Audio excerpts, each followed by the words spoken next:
Hay libros en la Biblia que son un verdadero misterio, ¿no? Y la carta a los Hebreos es, sin duda, una de las obras más sofisticadas y enigmáticas de todo el Nuevo Testamento. Es una verdadera obra maestra de teología que ha fascinado a expertos por siglos. Hoy vamos a sumergirnos en el corazón de su argumento, justo en el capítulo 10, para intentar descifrar su mensaje. Un mensaje urgente para una comunidad que estaba en plena crisis. Miren, este será nuestro mapa. Primero vamos a investigar el misterio de su autor. Luego nos meteremos de lleno en la crisis que enfrentaban sus primeros lectores. Analizaremos el argumento central sobre el sacrificio de Cristo, descifraremos una de sus frases más famosas y al final veremos por qué esta carta era, en esencia, una cuestión de supervivencia.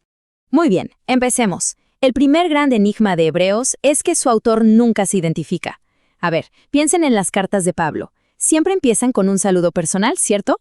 Bueno, Hebreos no. Arranca de lleno con una declaración teológica potentísima.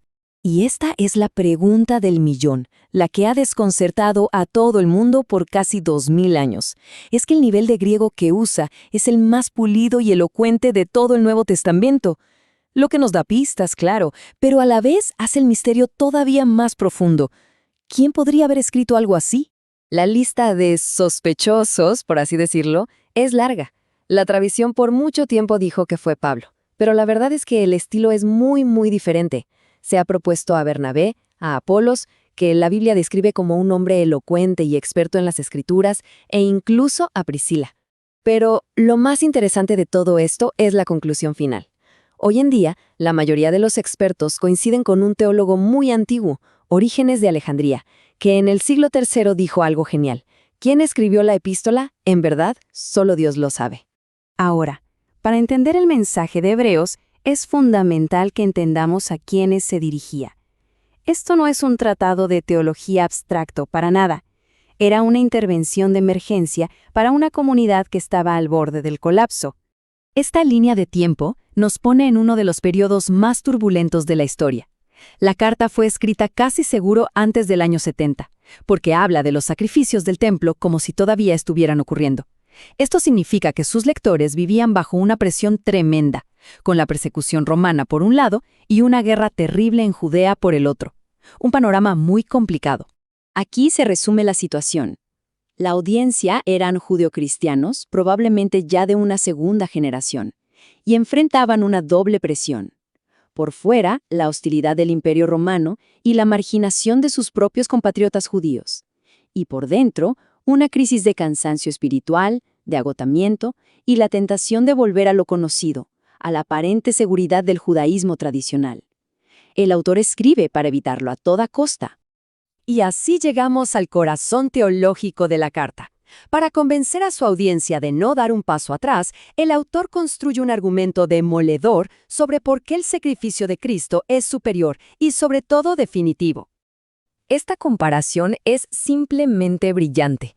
El autor dice que todo el sistema de sacrificios del Antiguo Testamento era una sombra, un simple recordatorio de que el problema del pecado seguía ahí, sin resolverse.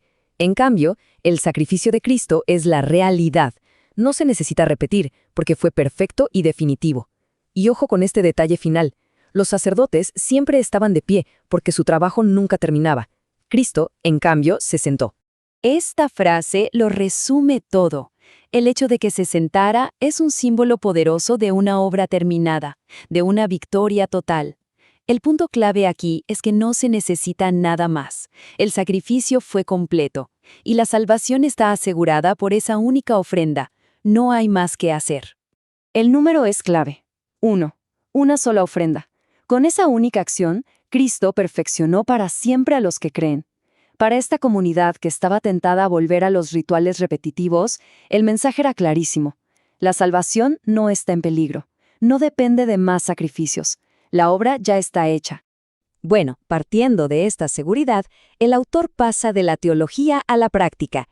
Y aquí es donde encontramos uno de los versículos más conocidos y a menudo peor interpretados de toda la carta. Vamos a analizarlo con lupa. No dejando de congregarnos. Esta frase se ha usado para todo, ¿verdad? Para fomentar la asistencia a la iglesia, para criticar a quienes no van. Pero, ¿qué significaba realmente para sus primeros lectores en medio de esa crisis tan específica que estaban viviendo? La clave, como muchas veces, está en la palabra griega original episunagoge. Es un término súper raro en el Nuevo Testamento. A diferencia de eclesia, que se refiere a la identidad de la iglesia como pueblo, episunagoge enfatiza el evento físico, la acción concreta de juntarse en un mismo lugar. Y esto lo deja clarísimo. El verbo dejar es etcataleipontes, que significa abandonar o desertar, como un soldado que abandona su puesto en medio de la batalla. La advertencia no es contra faltar de vez en cuando, es contra el hábito peligroso de aislarse y desertar de la comunidad, justo cuando más se necesitaba el ánimo mutuo, la exhortación, para poder aguantar. Y esto nos lleva a la conclusión, que conecta todo lo que hemos visto. Esta advertencia no era una simple regla de conducta religiosa, era, de verdad, una estrategia de supervivencia.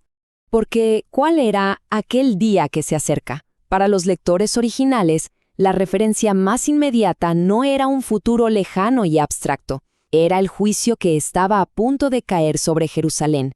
La guerra ya había empezado, la destrucción de la ciudad y su templo se veía venir. Por lo tanto, el punto crucial es este. La asamblea cristiana era un refugio. Congregarse significaba elegir la nueva comunidad de Cristo.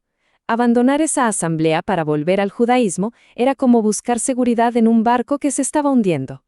Era una cuestión de supervivencia, tanto espiritual como física. Entonces, para resumir, primero, el sacrificio de Cristo es totalmente suficiente, la salvación es segura. Segundo, la asamblea no es algo opcional, es la estructura que sostiene la fe en tiempos de crisis. Tercero, desertar de la comunidad era el primer paso para darle la espalda a Cristo.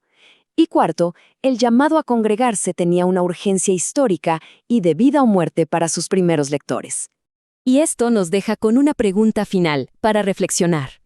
Si para esos primeros cristianos reunirse era mucho más que un ritual, si era su estrategia de supervivencia comunitaria frente a un mundo hostil, ¿cómo debería eso redefinir lo que pensamos hoy sobre el propósito y la verdadera importancia de reunirnos?